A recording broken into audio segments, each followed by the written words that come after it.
How to view portfolio reports in Docyt. Portfolio reports provide comparative data analysis between two or more businesses in your portfolio.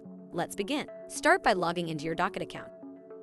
To access the Portfolio Reports feature, navigate to the dashboard and click on the drop-down menu at the portfolio level in the top left corner. From there, select Reports.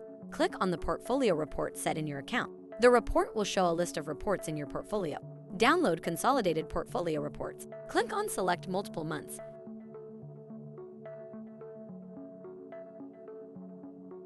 Then click Download to receive a consolidated report for the chosen months. You can also download the report in Excel format with the option to include or exclude drill-down details as needed. You will get the downloaded consolidated report and the Excel report, including and excluding the drill-down report from the Data Export option in the notification, and you will get the downloaded report in Excel format. And there you have it. You have now learned how to view portfolio reports in Docyt. Thanks for watching this video. Check out our How to Videos playlist to watch more videos like this.